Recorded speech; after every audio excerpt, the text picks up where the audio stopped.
কেউ একজন বলেছিল সুন্দরী না হলে নাকি কোনো জায়গাতেই দাম নেই। এক্স্যাক্টলি, আপনি সুন্দরী হলে আপনার মা বাবাও বলবে আমার মেয়েটা যেমন সুন্দরী তেমন লক্ষ্মী। আত্মীয় স্বজন বলবে অমুকের মেয়ে খুব সুন্দরী। দেখবেন আপনাকে ছেলের বউ করে নেওয়ার জন্য মামা পিসি কাকা রীতিমতো সবাই প্রতিযোগিতা শুরু করে দেবে। বিয়ে হলে সবাই বলবে অমুকের বউ আহা খুব সুন্দরী, ভাগ্য করে একটা মেয়ে পেয়েছে, খুব সুন্দর। এই মেয়ে কোথা থেকে নিয়ে আসলে গো? আপনি সুন্দরী কিন্তু রান্না পারেন না। সমস্যা নেই, হাজবেন্ড রান্না করে খাওয়াবে, মাথায় করে রাখবে আপনি সুন্দরী মানে সবার চোখের মণি। ব্যাস, আর কি চাই?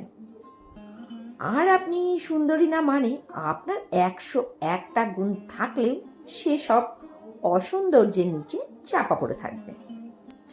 সুযোগে আপনার মা বাবাও কথা শুনিয়ে দেবে, দুশ্চিন্তা থাকবে আপনার জন্য। একটা ছেলে দেখে বিয়ে দিতে পারলেই দায় সারা।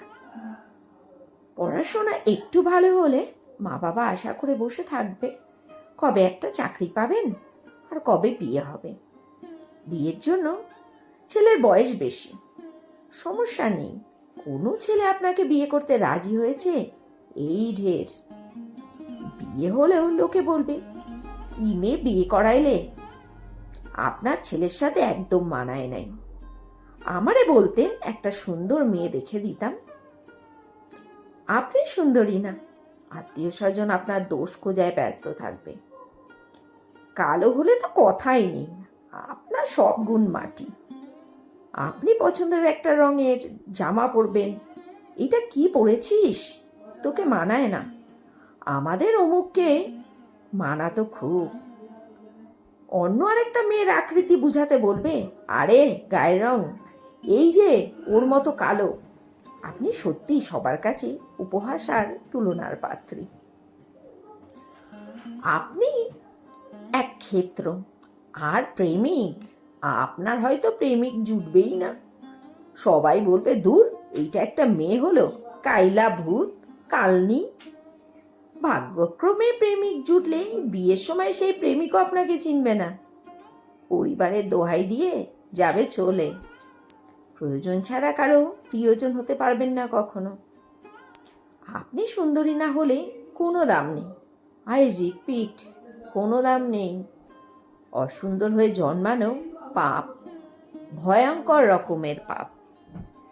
আমি ঠাকুরকে দিলাম আমার দুধ। আমার গোপু সোনাও এবছর আজকে প্রথম আম দুধ খেলো।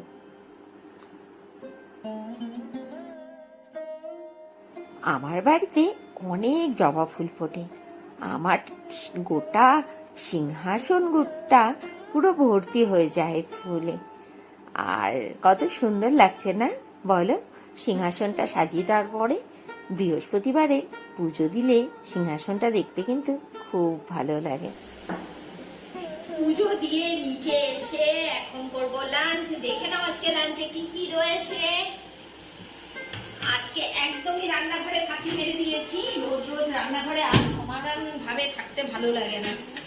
আর সব থেকে বড় বাহানা হচ্ছে আজকে বাজার ছিল না ঘরে। দেখো আজকে রাজ্যে কি কি রয়েছে। এখানে রয়েছে ভাত, ডিম সোয়াবিন, চাল কুমড়ো ঘন্ট, যেটা শাশুড়ি মা কালকে দিয়েছিল, খাওয়া হয়নি, আজকে একটু গরম করে নিয়েছি। রয়েছে কালকে রামড়ার ডাল, মানে এই 3টে আইটেম হচ্ছে কালকে। আর আজকে করেছি আলু চচ্চড়ি আর ডিমের অমলেট। চলো লাঞ্চটা করে নিই।